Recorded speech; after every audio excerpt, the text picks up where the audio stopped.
L'appel téléphonique est arrivé le 18 novembre à 14h34.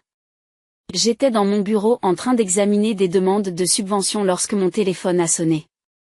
J'ai failli ne pas répondre. Nos conversations étaient devenues de plus en plus tendues au cours des 5 dernières années. Mais une partie de moi, celle qui espérait encore une réconciliation, m'a poussé à décrocher. Bonjour, maman. Catherine. Sa voix était coupée. Formelle. J'appelle pour Noël. Et, à quelle heure dois-je arriver? Silence. Puis, en fait, ton père et moi en avons discuté. Nous pensons qu'il vaut mieux que tu ne viennes pas cette année. Je pose mon stylo. Ne pas venir à Noël. C'est mieux pour tout le monde. Mieux comment? Catherine, ton frère amène sa fiancée. Ta sœur amène son mari et les jumeaux. C'est une fête de famille. Nous voulons qu'elle soit agréable. Réussie. Pas compliquée par ta situation. Ma situation. De quelle situation s'agit-il, maman? Tu sais de quoi je parle. Tu as 42 ans. Célibataire. Pas d'enfant. Tu travailles toujours dans une association à but non lucratif. Ton frère vient d'être nommé vice-président de son entreprise. Le mari de Sarah est chirurgien.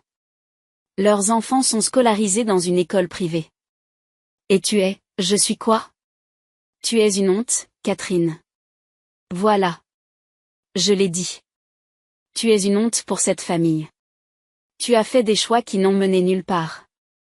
Tu n'as rien à montrer pour ta vie. Je n'ai pas envie de passer Noël à expliquer aux beaux-parents de Sarah pourquoi mon deuxième enfant est un raté. Les mots ont frappé comme des coups physiques. Je vois, ai-je dit calmement. Ce n'est pas personnel. C'est juste réaliste. Tu as fait tes choix. Tu as abandonné une belle carrière dans la finance pour travailler dans une association caritative. Tu as refusé les demandes en mariage de 2 hommes tout à fait convenables. Vous avez choisi cette vie. Mais cela ne veut pas dire que nous devons la célébrer. J'ai dit, D'accord, quoi? D'accord, je ne viendrai pas à Noël. C'est bien. Je suis contente que tu comprennes. Je comprends parfaitement, maman. J'ai raccroché, je me suis assise dans mon bureau et j'ai regardé le mur pendant 10 minutes. Puis j'ai repris l'examen des demandes de subvention, car 847 enfants dépendaient de la fondation Children's Hope pour financer leurs traitements médicaux. Et l'opinion de ma mère sur ma vie n'y a rien changé. Je n'ai pas toujours travaillé dans le secteur non lucratif. Il y a 20 ans, j'ai obtenu un MBA à Wharton. Je faisais partie des 10% les plus performants de ma promotion. Recruté par Goldman Sachs, Morgan Stanley, MC Kinsey. Les offres allaient de 180 000 à 220 000 $. J'ai choisi Goldman. Banque d'investissement. Des semaines de 80 heures. Des transactions qui se chiffrent en milliards. Des primes qui permettaient de payer des appartements de luxe et des garde-robes de designer. Mes parents étaient ravis. Enfin, a dit maman lors de la remise des diplômes, un enfant qui fait quelque chose de sa vie. Mon frère aîné, James, était déjà directeur du marketing chez Procter & Gamble et gagnait 160 000 $. Une réussite. Stable. Et ma sœur cadette, Sarah, était à l'école de médecine, en passe de devenir pédiatre. Maman se vantait constamment d'elle, et moi j'étais le banquier d'affaires, celui qui gagnait le plus d'argent, celui qui avait un titre impressionnant. Pendant 3 ans. J'ai vécu cette vie. Appartement à Manhattan. Compte de dépenses. Dîner de clients dans des restaurants où les entrées coûtaient 85 $. Je portais des costumes Armani, un sac Prada et je travaillais jusqu'à 2 heures du matin à l'examen de livres de présentation. J'étais malheureux. Non pas parce que le travail était difficile. Cela ne me dérangeait pas de travailler dur, mais parce que cela ne signifiait rien. Je passais mes journées à aider des milliardaires à s'enrichir. Je structurais des transactions qui faisaient passer de l'argent d'une colonne à l'autre. Créer de la valeur pour les actionnaires. Maximiser les rendements.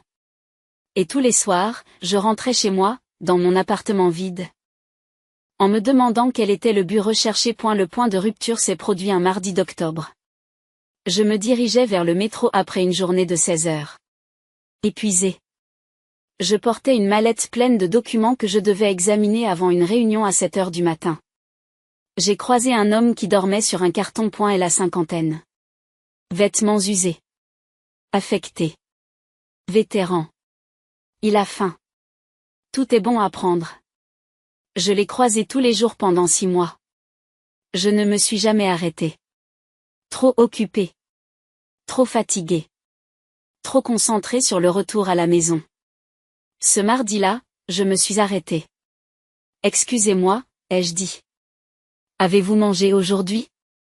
Il a levé les yeux, surpris que quelqu'un lui parle. Non, madame. Je lui ai payé son dîner. Une pizza d'un restaurant au coin de la rue. 2 parts et un soda. Ça m'a coûté $8. Et elle a pleuré quand je lui ai donné.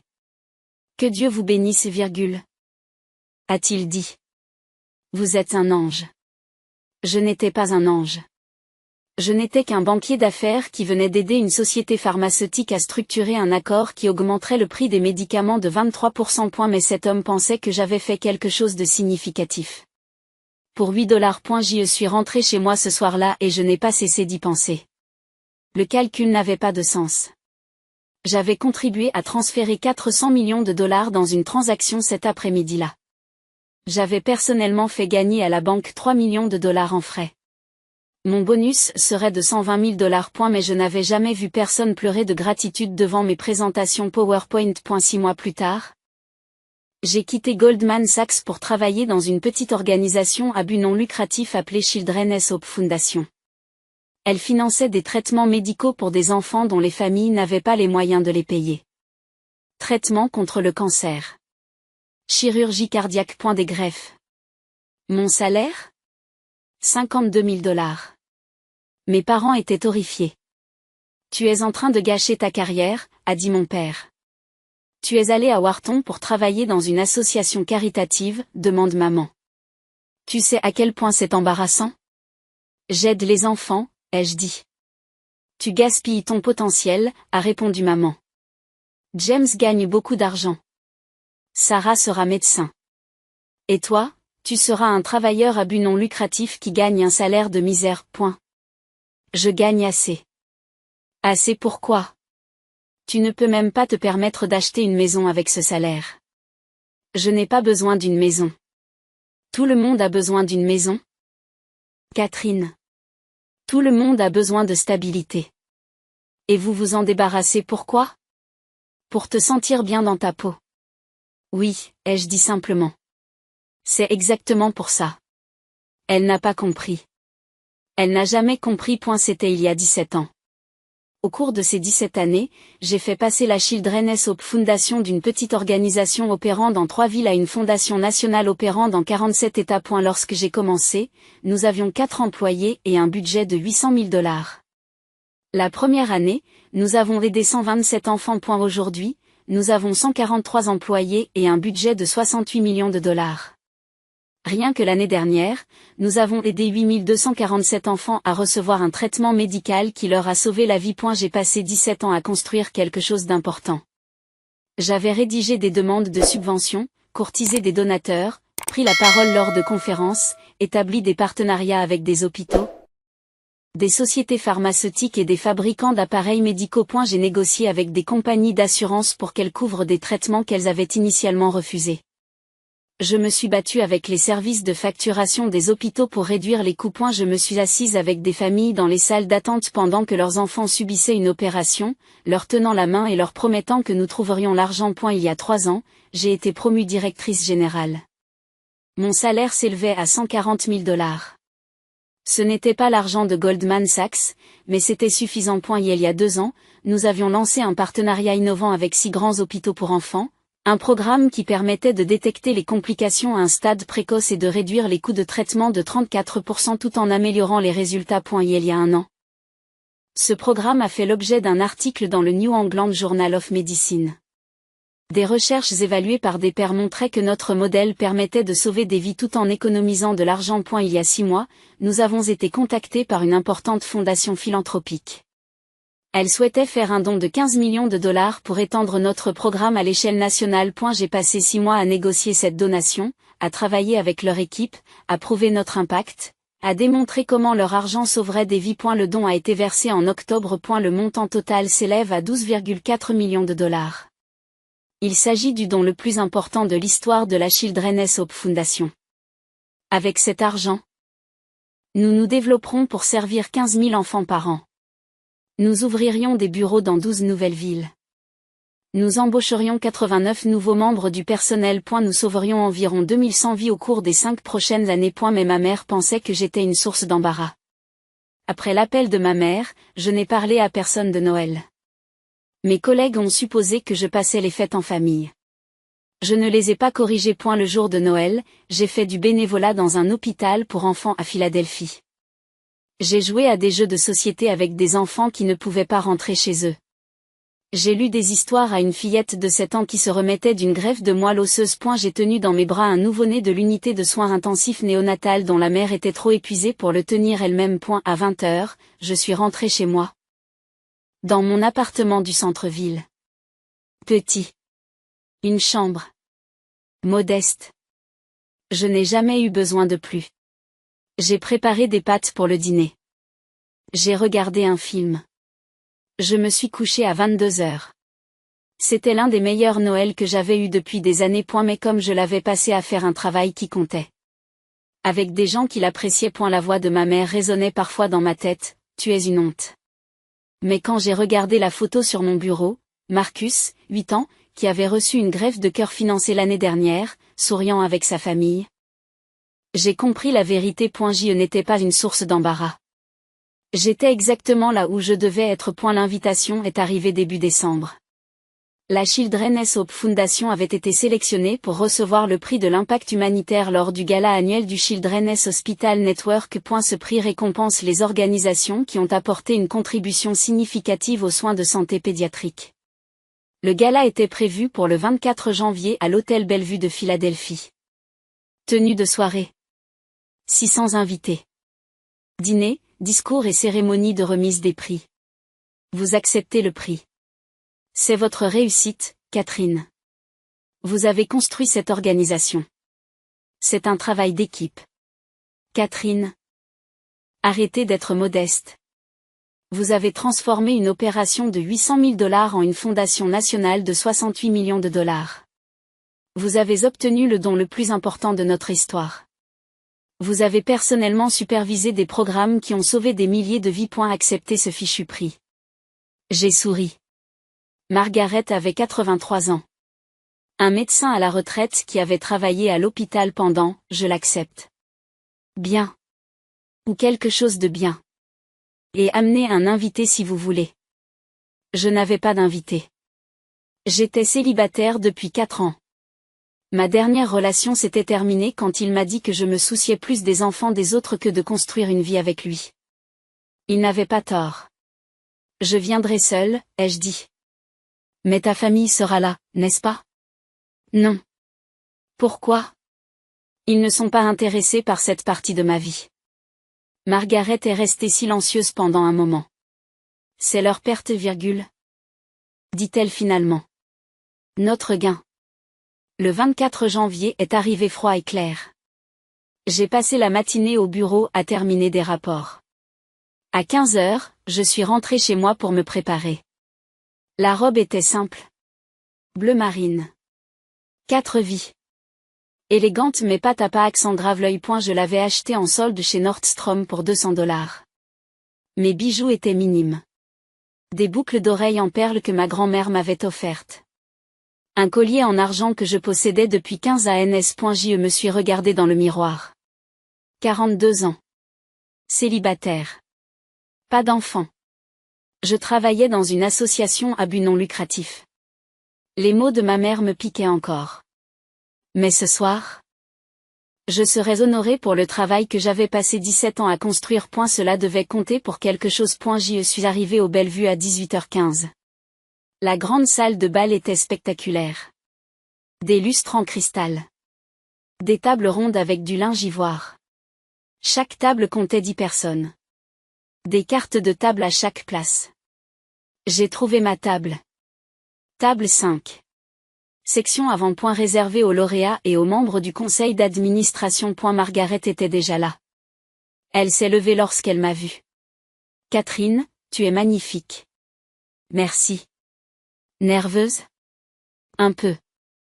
Ne le soyez pas. Tu le mérites. Les autres sièges de notre table se sont rapidement remplis. Des membres de notre conseil d'administration. Des donateurs importants. Le directeur général de l'hôpital pour enfants de Philadelphie. Un journaliste du Philadelphia Inquirer.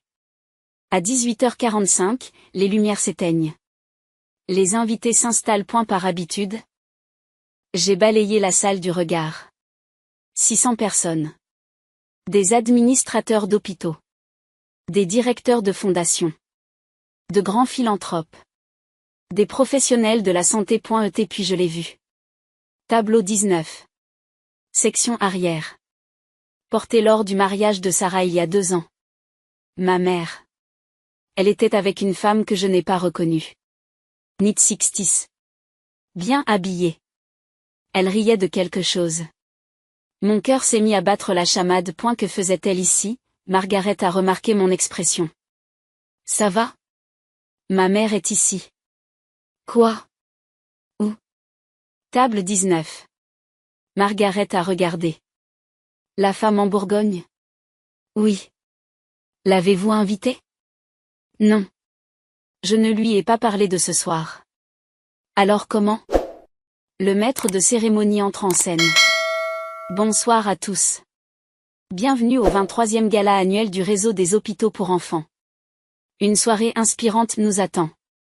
Le dîner sera bientôt servi. Suivi de la cérémonie de remise des prix. Je n'arrive pas à me concentrer sur ces paroles. Ma mère était ici. À mon événement. Un événement célébrant le travail qu'elle avait qualifié d'embarrassant. Comment avait-elle pu obtenir une invitation? Le dîner a été servi. Je mangeais machinalement. Simon.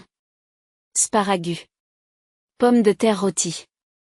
Margaret n'arrêtait pas de me regarder. Catherine, ça va aller pour ton discours? Je vais bien. Tu ne vas pas bien. Tu es pâle. Je vais bien, ai-je répété. Une mère de la table 19 était en train de manger et de discuter avec son amie. Elle ne m'avait pas encore vue. La salle était trop grande. L'éclairage était trop faible. À 20h. La cérémonie de remise des prix a commencé. Notre premier prix ce soir est celui de l'innovation en matière de soins pédiatriques. C'est un hôpital de Boston qui a gagné. L'administratrice a prononcé un discours. Elle a remercié son équipe. Elle s'est assise. Notre prochain prix est celui de l'excellence en matière de recherche médicale. Une équipe de recherche de Johns Hopkins a gagné. D'autres discours. Plus d'applaudissements. Mes mains tremblaient. Et maintenant, a dit le maître de cérémonie, nous arrivons à notre récompense la plus importante de la soirée. Le prix de l'impact humanitaire. Ce prix récompense une organisation ou une personne qui a apporté une contribution extraordinaire à l'amélioration de la vie des enfants confrontés à des problèmes médicaux. Elle a marqué une pause. La lauréate de cette année a transformé les soins de santé pédiatrique d'une manière que peu de gens comprennent. Il y a 17 ans, elle a quitté une carrière lucrative dans la banque d'investissement pour rejoindre une petite organisation à but non lucratif dotée d'un budget de moins d'1 million de dollars et d'une équipe de 4 personnes. Je pouvais voir ma mère maintenant. Il était attentif, se demandant qui était le récipiendaire. Sous sa direction, cette organisation est devenue une fondation nationale opérant dans 47 États et disposant d'un budget de 68 millions de dollars. Rien que l'année dernière, elle a financé des traitements médicaux vitaux pour plus de 8000 enfants dont les familles n'avaient pas les moyens de payer les soins. L'amie de maman se penche et murmure quelque chose.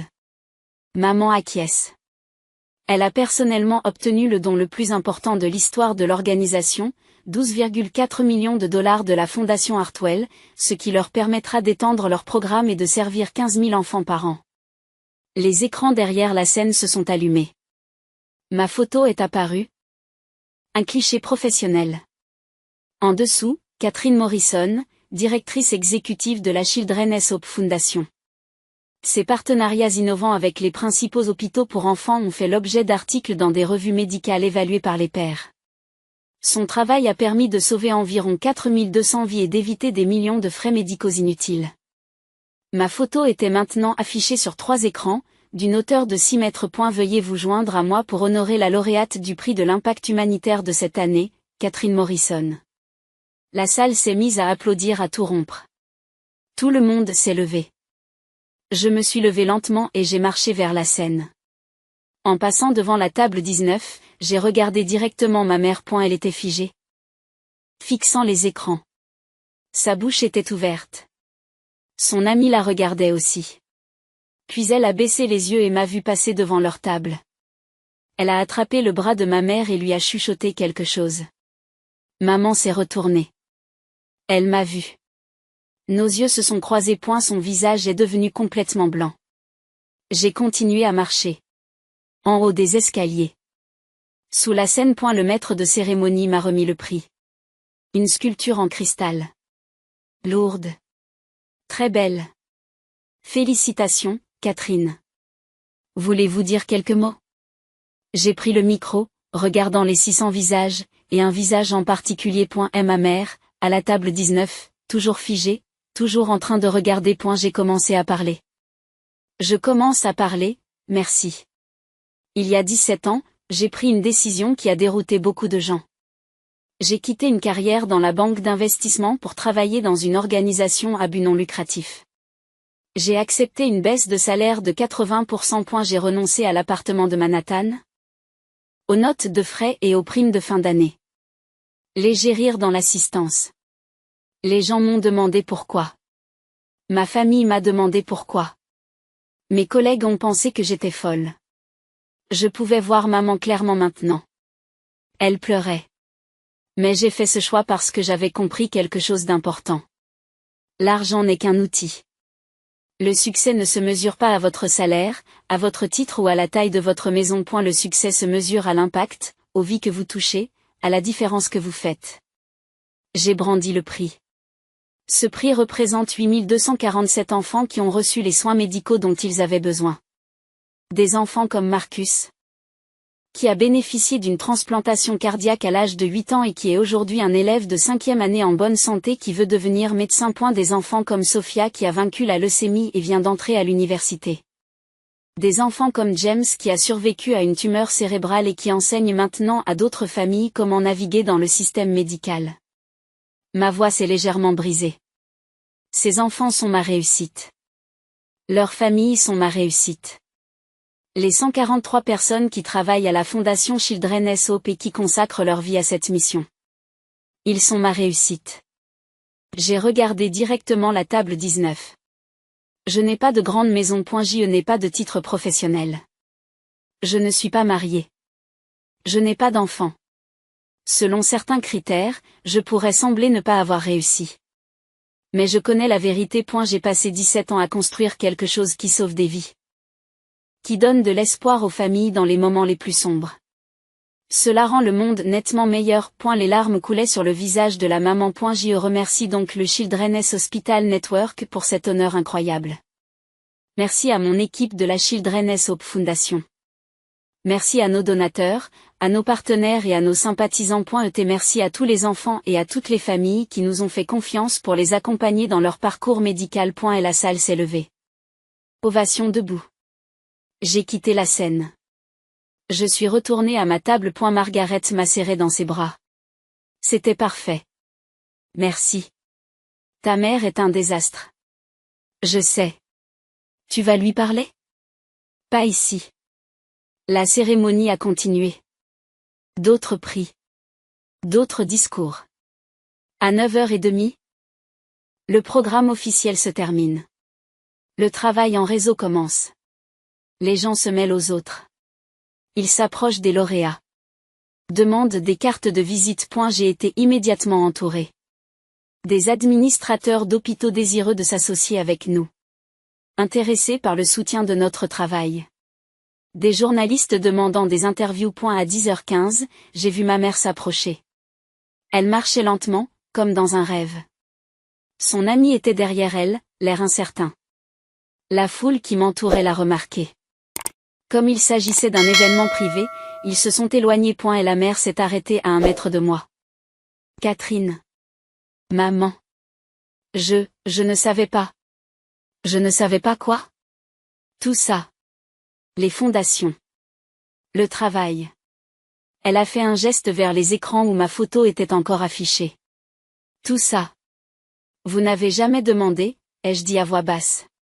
Tu as dit que tu travaillais dans une association à but non lucratif? Une petite organisation caritative. Elle était petite. Quand j'ai commencé, je l'ai transformée en ce qu'elle est aujourd'hui. 12 millions de dollars, 12,4 millions de dollars, la donation Hartwell, plus 68 millions de dollars de budget de fonctionnement annuel, plus des partenariats avec 47 hôpitaux. Plus, arrêtez. Il pleurait plus fort maintenant. S'il vous plaît, arrêtez. Son ami s'est avancé. Je m'appelle Suzanne Porter. Je fais partie du conseil d'administration de l'hôpital pour enfants. J'ai invité votre mère ce soir. Je n'avais aucune idée de votre lien de parenté. Je savais juste qu'elle vivait dans la région de Philadelphie et qu'elle avait des enfants. J'ai pensé qu'elle apprécierait le gala. Merci de l'avoir amenée, ai-je dit. Suzanne a regardé entre nous. Je vais vous laisser un peu d'intimité. Elle est partie. Maman et moi sommes restés là. Finalement, elle a dit. J'ai dit que tu étais gênante. Oui. Je t'ai désinvité de Noël. Oui. Je t'ai dit que tu étais un échec. Que tu n'avais rien à montrer de ta vie. Je m'en souviens. Catherine, je suis tellement désolée. Je suis incroyablement désolée. Pourquoi? J'ai demandé. Pourquoi as-tu dit ces choses? Pourquoi les as-tu crues? Parce que je suis une idiote, a-t-elle chuchoté. Parce que j'ai mesuré le succès à l'aune des mauvaises choses. Parce que je t'ai comparé à James et Sarah, à leur salaire et à leur titre, et que je n'ai pas su voir ce que tu faisais réellement. Je t'ai dit ce que je faisais. Tu n'as pas voulu l'entendre. Tu as dit que tu travaillais dans une association caritative. Tu as dit que tu aidais les enfants malades. J'ai pensé que cela signifiait que tu étais un employé subalterne, un assistant social. Quelqu'un qui remplissait de la paperasse. Je ne comprenais pas que vous dirigiez l'ensemble de l'organisation. Vous la construisiez. La transformer. Cela aurait-il eu de l'importance? J'ai demandé à voix basse. Si je t'avais dit que j'étais directrice générale, si je t'avais parlé du budget, du personnel et des enfants que nous sauvions, m'aurais-tu respecté à ce moment-là ou aurais-tu continué à penser que j'aurais dû rester dans le secteur bancaire et gagner plus d'argent? Elle est restée silencieuse. C'est ce que je pensais, ai-je dit. Catherine.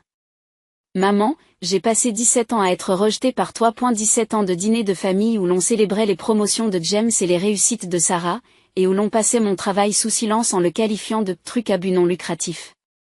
17 ans à avoir l'impression d'être la déception. Et la gêne. L'enfant qui ne répondait pas aux attentes. Ce n'est pas le cas.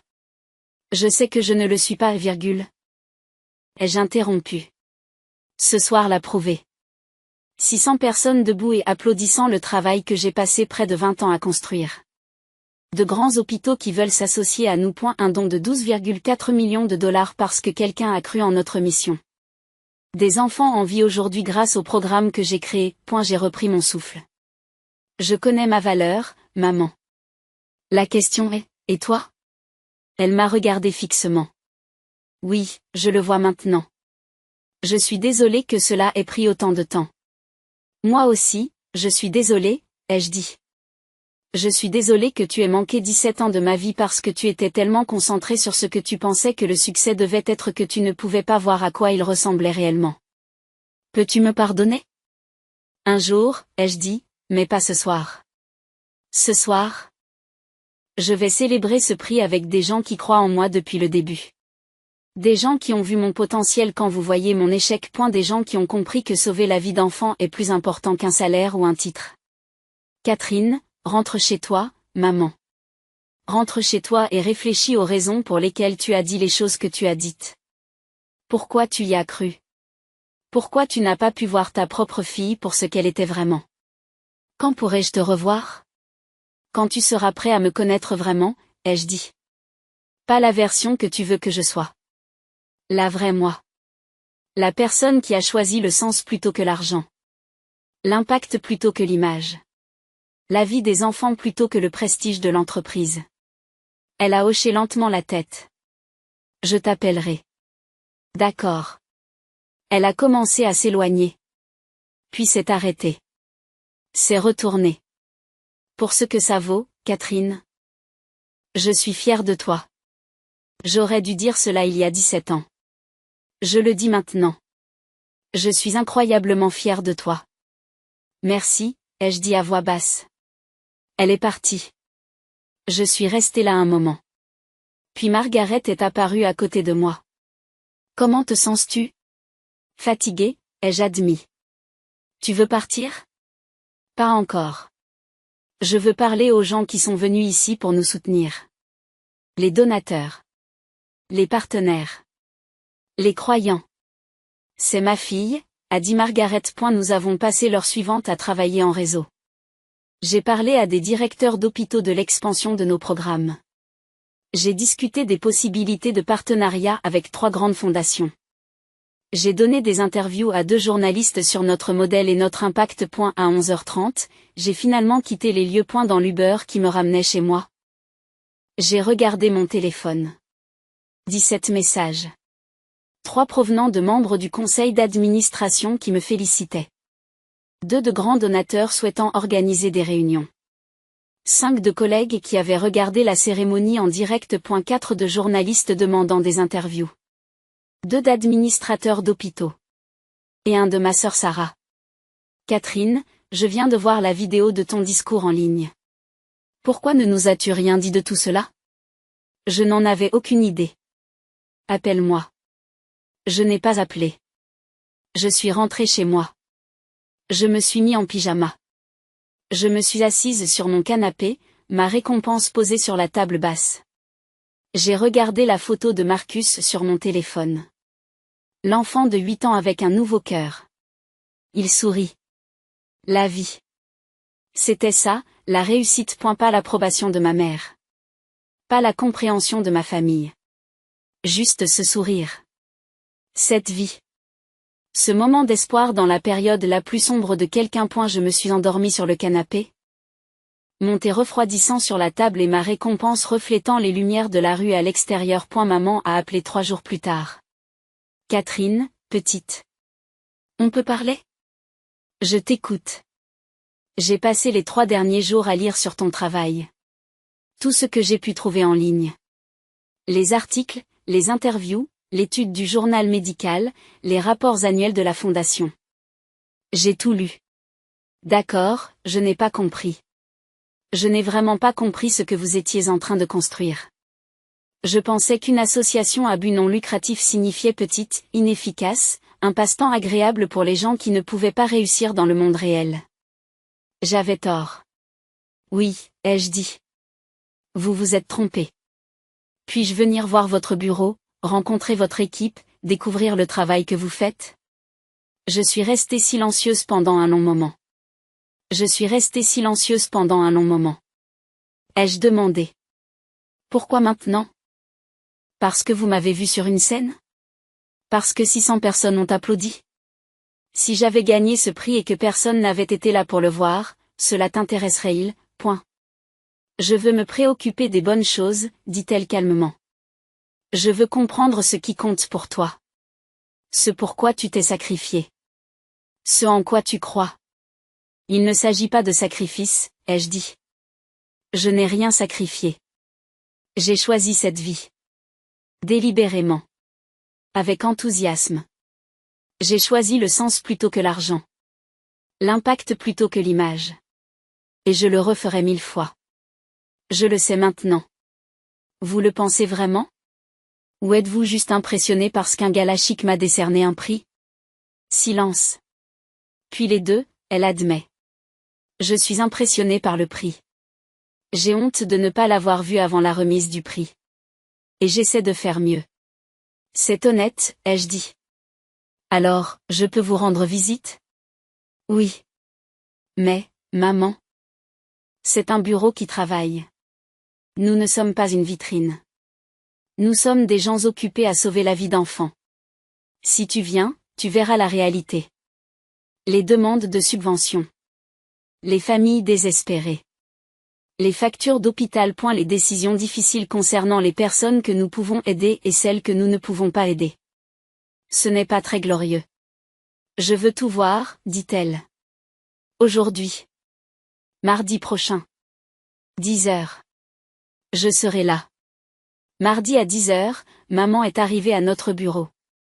3 étages d'un entrepôt reconverti dans le sud de Philadelphie. Un espace de travail ouvert. Des salles de conférence.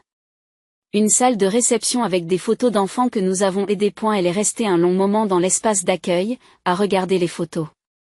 Ce sont les enfants que vous avez sauvés? Certains d'entre eux. Nous en avons des milliers d'autres. Je lui ai fait visiter les lieux. Je lui ai montré les bureaux du programme où les agents évaluaient les demandes.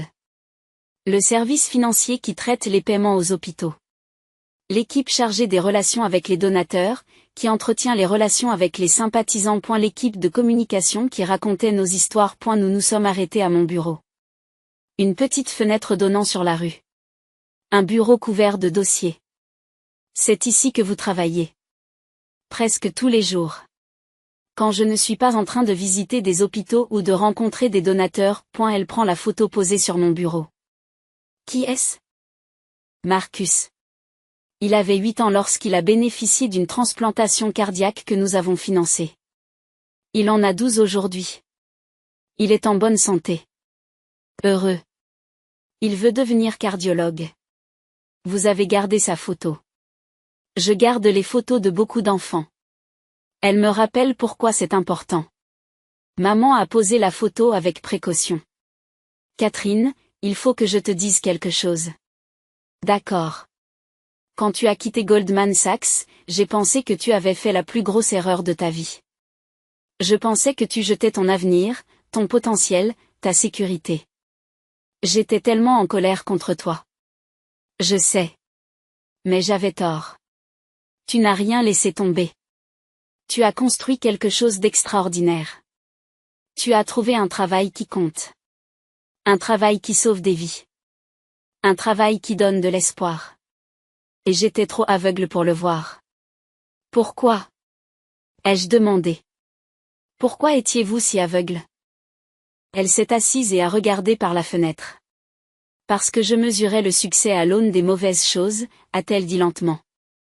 J'ai grandi dans la pauvreté, Catherine. Vraiment pauvre. Mon père travaillait dans une usine. Ma mère faisait des ménages. Nous n'avions rien. J'ai passé mon enfance à porter des vêtements d'occasion et à manger du fromage de l'État. Quand j'ai épousé ton père et plus tard Richard, j'ai enfin eu la stabilité, la sécurité. Et je voulais cela pour mes enfants. Je voulais que vous ayez ce que je n'avais pas. L'argent. Un statut. La sécurité. Je comprends, ai-je dit. Mais maman, j'ai la sécurité. J'ai un bon salaire. Je suis propriétaire de mon appartement. J'ai des économies pour ma retraite. Je ne suis pas en difficulté.